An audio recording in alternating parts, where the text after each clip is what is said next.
तो बच्चों देखो क्या होता है, आपको बताया गया है कि डीजे हमसे दूर जा रहा है तो आवाज़ कम हो जाएगी, और डीजे हमारे पास आ रहा है तो आवाज़ बढ़ जाएगी। तो ये जो आभासी परिवर्तन होता है, अब देखो अगर दोनों एक जगह फिक्स होते हैं तो उस केस में तो क्या है, जितनी आवाज़ है उतना आपको सुनेगा, कम करोगे कम सुनेगा, ज़्यादा करोगे तो ज़्यादा सुनेगा। लेकिन अगर दोनों के मध्य या श्रोता है या डीजे है, सोर्स ध्वनि स्रोत है, उनके मध्य अगर आपेक्षिक गति होती है तो गति होने की स्थिति में जो फ्रीक्वेंसी है, आभासी फ्रीक्वेंसी, उसमें परिवर्तन होता है। और परिवर्तन होता है, इस घटना को क्या कहते हैं, डॉपलर प्रभाव कहते हैं। जब कोई स्थिर ध्वनि स्रोत और ध्वनि उत्पन्न करता है, नॉर्मली ये होता है कि हम अपने घर में जो भी सोर्स हैं गाने के, उनको स्थिर रखते हैं एक जगह, तो अगर वो ध्वनि उत्पन्न करता है तो उससे कुछ दूर स्थित स्थिर श्रोता को उसी आवृत्ति की ध्वनि सुनाई देती है जिस आवृत्ति की वो स्रोत क्या कर रहा है, ध्वनि उत्पन्न कर रहा है। यदि ध्वनि स्रोत और श्रोता के मध्य आपेक्षिक गति हो, यानी या तो वो पास आ रहे हैं या एक दूसरे से दूर जा रहे हैं, तो जो ध्वनि की आवृत्ति है बच्चों, वो बदलती हुई प्रतीत होती है। ध्वनि स्रोत और श्रोता की आपेक्षिक गति के कारण श्रोता की जो स्रोत की आवृत्ति है, उसमें श्रोता द्वारा प्रेक्षित जो आभासी परिवर्तन उसको आभास होता है, उसे बच्चों क्या कहते हैं, डॉपलर प्रभाव कहते हैं। अब डॉपलर प्रभाव जो है वो कौन कौन सी कंडीशंस हैं और क्या उनके मान होते हैं, चलो देखते हैं। कौन कौन सी कंडीशन है? जब ध्वनि स्रोत गतिमान हो, ध्वनि स्रोत डीजे वो गति कर रहा है, आगे या तो हमसे आगे जा रहा है या वो पीछे वापस आ रहा है, और श्रोता क्या है, स्थिर, मान लीजिए एक जगह डांस हो रहा है और डीजे कभी आगे चला गया कभी वापस आ गया।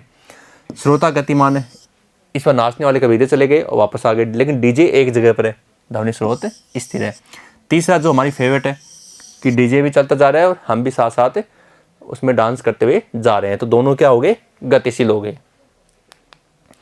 तो बच्चों हम बात करते हैं जब ध्वनि स्रोत क्या है, गतिमान है, जब ध्वनि स्रोत स्थिर श्रोता की ओर गति करता है, यानी ध्वनि स्रोत क्या है, जो डीजे वो गति कर रहा है और श्रोता अपनी जगह पर खड़ा है। ठीक है, अब क्या होता है बच्चों, एक तो एस हो गया सोर्स मतलब ध्वनि स्रोत, ओ हो गया ऑब्जेक्ट वो जो सुनने वाला है। तो ध्वनि स्रोत तथा श्रोता की स्थितियों को प्रदर्शित करते हैं। ठीक है, ध्वनि स्रोत एस से जो तरंग निकलेगी, आवृत्ति एन है, तरंग दैर्घ्य लैम्डा है, ध्वनि का वेग वी है, और आपको पता है वी बराबर होता है एन लैम्डा, जिसके बारे में हम दूसरे वीडियो में पढ़ चुके हैं। ठीक है, अब बच्चों क्या होता है कि जब ध्वनि स्रोत ना वो एक सेकंड में, मान लेते हैं ध्वनि स्रोत है वो एक सेकंड में वी मीटर की दूरी में तरंगों को प्रसारित कर रहा है। ठीक है, अब जो श्रोता है उसको प्राप्त हो रही तरंगें कितनी, एन, लेकिन अब वो गति कर रहा है, स्रोत जो ध्वनि स्रोत है वो खुद गति कर रहा है, तो गति करते हुए क्या करेगा, डिस्टेंस कम करेगा ना, डिस्टेंस कम करेगा, तो पहले वो वी मीटर तक जा रहा था, उसकी तरंगे कहाँ तक जा रहे थे, वी मीटर, अब वो खुद भी गति कर रहा है, तो खुद कितनी डिस्टेंस कवर कर चुका है उसको माइनस कर दीजिए, तो ये आ जाएगी वी माइनस वी एस। नए केस में एस डैश हमने मान लिया, नया केस जो है ना उसमें एस डैश ओ के बीच की दूरी क्या हो जाएगी, पहले वी मीटर था अब खुद थोड़ा चल कर आ गया, तो वी एस कैंसिल कर दीजिए वी माइनस वी एस के साथ, तो लैम्डा डैश कितनी आ गई, वी माइनस वी एस बटा एन क्या है, आवृत्ति है, सूत्र एन डैश बराबर v upon lambda dash, lambda dash का मान क्या हो गया, v minus v s upon n हो गया। ठीक है, अब इसको सोल्व कर दिया, ये आ गया एन डैश बराबर n v upon v minus v s. तो जब ध्वनि स्थिर श्रोता की ओर गति करती है तो उसकी आभासी आवृत्ति में वृद्धि होती है। सीधा समझिए आप कि डीजे हमारे पास आ गया चलते चलते, तो आवाज़ क्या होगी, बढ़ेगी। ठीक है, अब ध्वनि स्रोत क्या करेगा, स्थिर श्रोता से दूर जा रहा है, तो बच्चों अब दूर जाएगा ना, तो पहले वो वी मीटर की दूरी तय करा था, अब वो उसकी खुद की दूरी उसमें जुड़ रही है, तो वी प्लस क्या हो जाएगी, वी एस हो जाएगी। तरंग दैर्घ्य का मान कितना हो जाएगा, lambda double dash v plus v s बटा एन, तो सूत्र क्या होगा, एन डबल डैश बराबर वी अपॉन लैम्डा डैश, मान रख दिया n v plus v s, उसमें माइनस आ रहा था, ये देखिए माइनस है, इसमें क्या आ रहा है, प्लस आ रहा है, तो इसका मान क्या है, मूल आवृत्ति से क्या आ रहा है, कम आ रहा है, संगीत हमें कम सुन रहा है, इसका मतलब आभासी आवृत्ति में बच्चों क्या हो जाएगी, कमी हो जाएगी। जब ध्वनि स्रोत स्थिर श्रोता के पास से गुजर रहा है, साइड से, तब क्या होता है, तब देखो बच्चों जब वो श्रोता की ओर आ रहा है तब तो हमारा ये मान है, और जब श्रोता से दूर जा रहा है तब हमारा ये मान है, तो एन डैश हो गया और एन डबल डैश हो गया। तो इसमें ज़्यादा मान कौन सा होगा, ज़्यादा वो होगा जिसमें वो हमारे पास आ रहा है, जब पास की ओर आएगा तो फ्रीक्वेंसी बढ़ेगी, दूर की ओर जाएगा फ्रीक्वेंसी घटेगी, तो दोनों का गैप निकालना है। ठीक है, तो दोनों गैप निकालते हैं, एन डैश पास आ रहा है और ये दूर जा रहा है, इसको हम सेल किया बच्चों यहाँ पर, और सेल करने के बाद में ये लघुत्तम लिए यहाँ पर, ये हो गया a minus b, a plus b के रूप में a square minus b square, इसको सोल्व किया हमने, ये मान आ गया हमारा, ठीक है। और इसमें हमें पता है कि जो v है वो बड़ी होगी किससे, वी एस से होगी, तो ऐसे केस में मान बचेगा 2nv upon v s upon v square, एक वी से एक वी कट जाएगा और आवर्ती में परिवर्तन होगा 2nvs अपॉन वी होगा। अब बच्चों फर्स्ट तो चलो हो गया, सेकंड की बात करते हैं। डॉपलर प्रभाव जब श्रोता गतिमान अब चेंज हो गया है, ध्वनि स्रोत को बोलो कि तू आराम कर, अब श्रोता गति करेगा तथा ध्वनि स्रोत क्या है, स्थिर है। ओके, तो ध्वनि स्रोत में तो आ रही थी आवर्तियाँ, ठीक है, वेग, तरंगों का वेग। अब श्रोता का देखेंगे, श्रोता वेग कितना है। तो जब श्रोता स्थिर श्रोता की ओर गति करता है, सॉरी श्रोता है वो स्थिर स्रोत की ओर गति करता है, मतलब डीजे की ओर जा रहा है, तो वास्तविक आवृत्ति तो कितनी है, एन है। जो आवाज़ आ रही है हमारे पास वो तो एन आवृत्ति की। तरंग देरी कितनी है, लेमडा। जब यहाँ है डीजे आ गया तो उसके बीच की दूरी बात करें, ध्वनि वेग कितना वी है, तो आवृत्ति तो हो गई एन बराबर v upon lambda.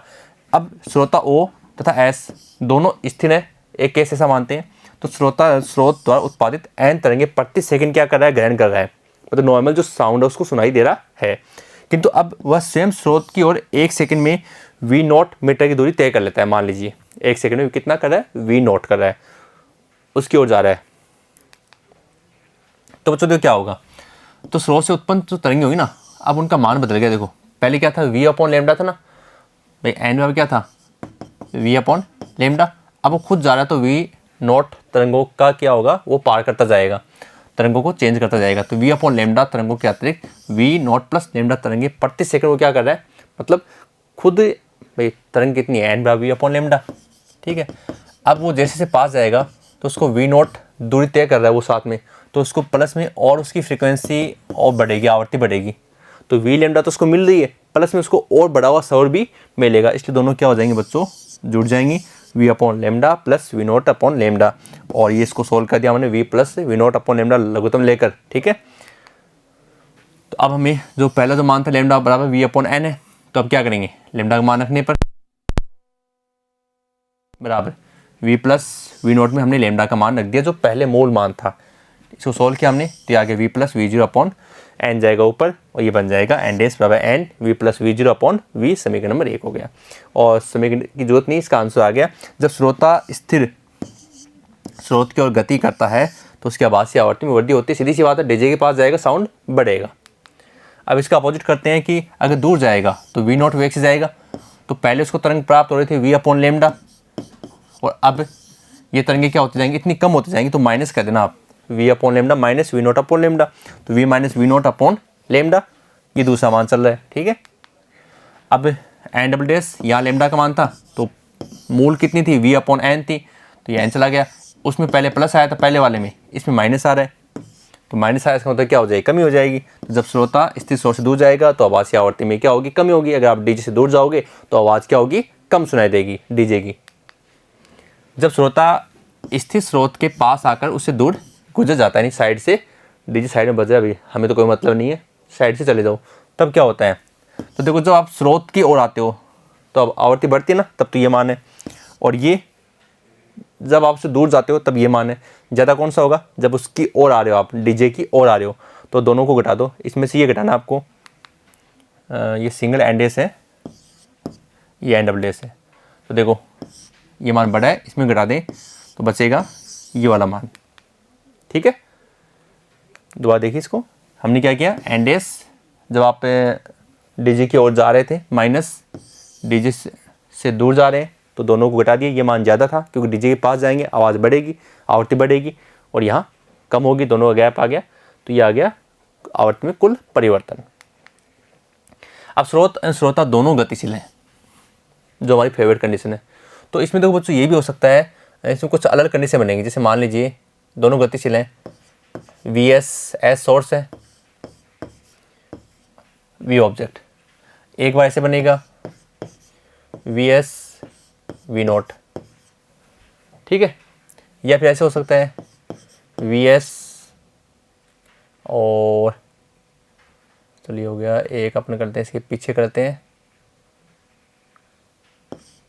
We note कर लेते हैं, ठीक है। और इसी प्रकार से एक इसकी, इनको आगे पीछे कर सकते हैं अपन, जगह को बदल सकते हैं। ठीक है, चलो इसको विस्तार से देखते हैं अपन। फर्स्ट जो कंडीशन है, ध्वनि स्रोत है और श्रोता एक दूसरे की ओर क्रमशः वीएस वी नोट वेग से गति करते हैं। एक दूसरे की ओर, यानी ये जो है ना वो ऐसे आ रहे हैं एक दूसरे की ओर, वी एस और वी नोट। हम पहले इस केस में पढ़ते हैं, वी एस और वी नोट एक दूसरे की ओर गति कर रहे हैं। तब क्या होगा, देखो हमें पता है कि जो वास्तविक आवर्ती है वो तो एन बराबर वी अपॉन लेमडा है, लेकिन अब ये जैसे पास आएंगे ना वैसे क्या होगा, इनका जो वेग है वी एस है, एक का वी नोट है, इसके अकॉर्डिंग क्या होगा, आवर्ती चेंज होगी एन डेस। ठीक है, अब इसमें आपके वो मान काम आएंगे जो हमने फर्स्ट केस में निकाले। तो देखो अगर पास आएंगे तो आवाज़ बढ़ेगी ना, बिल्कुल बढ़ेगी। तो एन डेस बराबर n v minus v s. और जो श्रोता भी पास आएगा, जो फर्स्ट जो हमने देखो हमने इसके अभी तीसरा केस पढ़ रहे हैं, प्रत्येक केस में 3 स्थिति पढ़ी है पास जाना।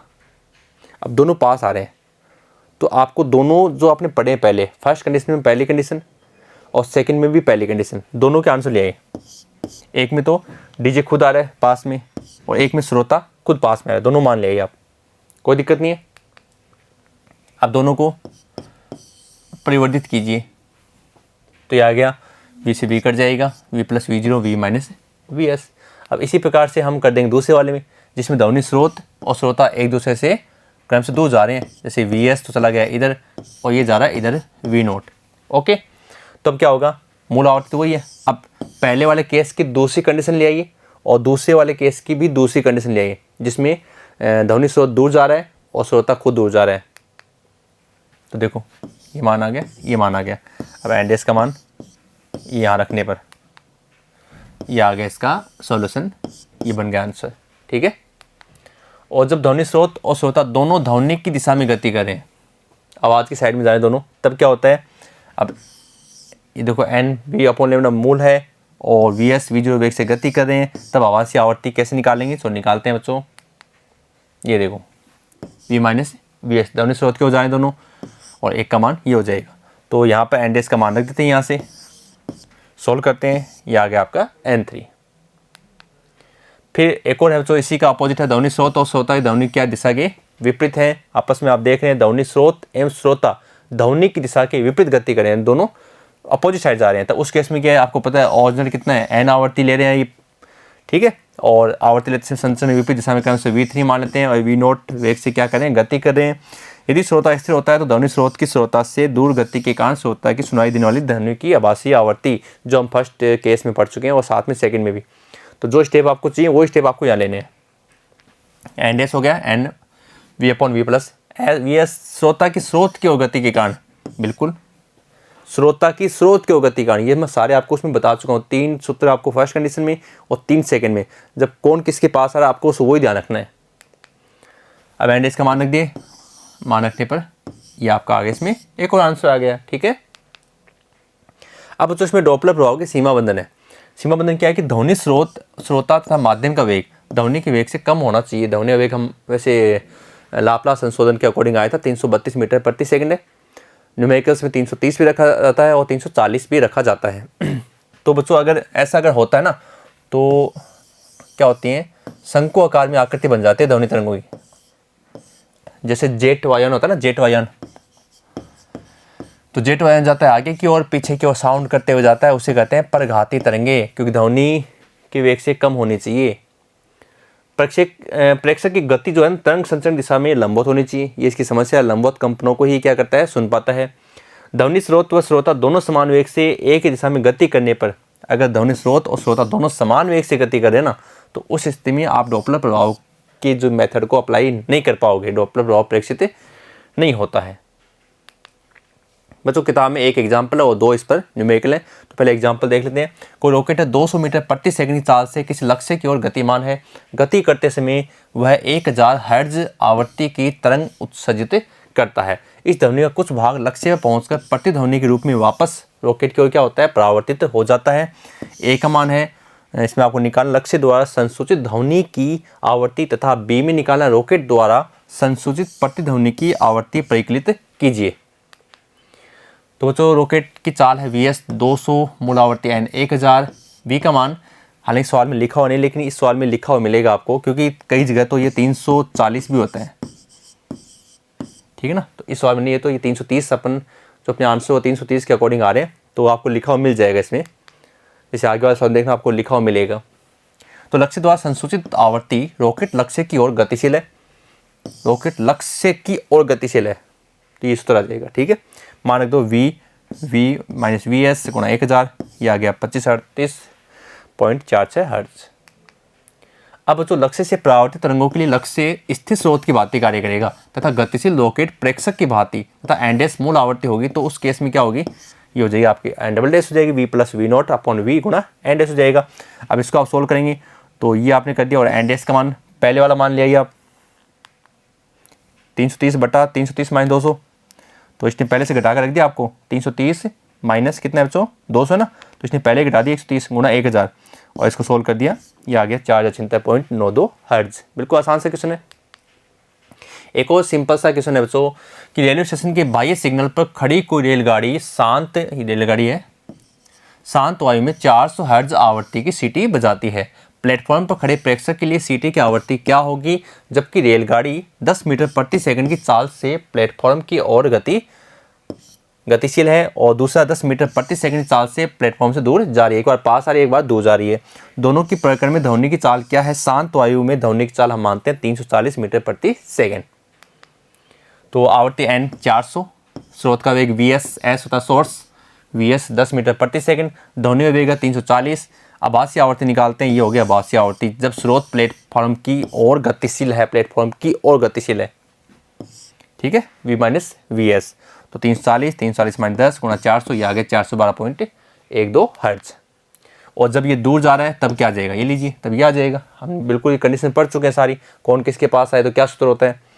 तो 340 प्लस 10 गुणा 400, यहाँ प्लस आ गया, ये सोल्व कर दिया 388.57 हर्ट्ज हो गया, ठीक है। क्योंकि दोनों स्थितियों में बच्चों केवल स्रोत गतिशील है और श्रोता क्या है, स्थिर है, तो माध्यक नहीं आता, ध्वनिक चाल दोनों स्थितियों में क्या होगी 340 मीटर प्रति सेकंड होगी, क्योंकि श्रोता अपनी जगह पर खड़ा है प्लेटफॉर्म पर। एक और क्वेश्चन है, स्टेशन यार्ड में खड़ी कोई रेलगाड़ी शांत वायु में 400 हर्ट्ज आवृत्ति की सीटी बजा रही है, तभी 10 मीटर प्रति सेकंड चाल से यार्ड से स्टेशन की ओर, यार्ड होता है पीछे वाला भाग रेलगाड़ी की, स्टेशन की ओर वायु बहने लगती है। स्टेशन के प्लेटफॉर्म पर खड़े किसी प्रेक्षक के लिए ध्वनि की आवृत्ति तरंग दैर्घ्य तथा चाल क्या है। क्या यह स्थिति तथ्यतः उस स्थिति की समरूप है जिसमें वायु शांत हो तथा प्रेक्षक 10 मीटर प्रति सेकंड की चाल से यार्ड की ओर दौड़ रहा हो। शांत वायु में ध्वनि की चाल था 340 मीटर प्रति सेकंड ले सकते हैं। बिल्कुल आसान से करते हैं इसको भी। एन का मान कितना है, 400 है। वायु का वेग यार्ड से स्टेशन की ओर, डब्लू वेग है ना, वी मान लेते हैं, इसको डब्लू माना गया यहाँ पर 10 मीटर प्रति सेकंड, क्योंकि वेग हमने इसको वी इसको माना है 340 मीटर प्रति सेकंड, ठीक है। तो देखो यह प्रेक्षक स्टेशन पर खड़ा व्यक्ति श्रोता एवं स्रोत दोनों क्या है, स्थिर है, तो वी ऑब्जेक्ट 0, वी सोर्स 0। इस स्थिति में आवृत्ति परिवर्तित नहीं होगी, अतः आवृत्ति एन डैश बराबर एन 400 हर्ट्ज, जितनी है उतनी सुनेगी। मैंने आपको कहा ना कि जब गाना सुन रहे हो जितनी आवाज़ है उतना ही आपको सुनेगा। अब अपेक्षित गति होगी तभी तो डॉपलर प्रभाव प्रेक्षित होगा। तो ध्वनि का प्रभावी वेग कितना हो गया, वी डैश वी प्लस डब्लू 340 प्लस 10 बराबर 350 मीटर प्रति सेकंड। तरंग दैर्घ्य लैम्डा बराबर वी डैश अपॉन एन 350 बटा 400 0.875 मीटर सेकंड। जब प्रेक्षक यार्ड की ओर अब गति हुई है वी नॉट बराबर 10 मीटर प्रति सेकंड से स्रोत की ओर जा रहा है, तो वायु शांत है। तो देखो आभासी आवृत्ति n dash v plus distance जा रहा है तो ये प्लस वी नॉट होगी ना, और आवृत्ति बढ़ रही है इसमें 340 प्लस 10 340 गुणा 400 411.76 हर्ट्ज हो गया। ध्वनि वेग वी डैश बराबर वी उतना ही 340 मीटर प्रति सेकंड रहेगा तथा इस स्थिति में प्रेक्षक द्वारा ग्रहण तरंगों की जो संख्या वह भिन्न होती है, न कि तरंग दैर्घ्य। तो लैम्डा वी अपॉन एन 340 बटा 400 0.85 मीटर। तो बच्चों इस महत्वपूर्ण वीडियो में हमने ध्वनि के डॉपलर प्रभाव को विस्तृत रूप से जाना है और चैप्टर 15 के कंप्लीट नोट्स हमने बना लिए हैं। अब हम अगले वीडियो में मिलते हैं न्यूमेरिकलों के साथ। तो बच्चों मिलते हैं नेक्स्ट वीडियो में। धन्यवाद।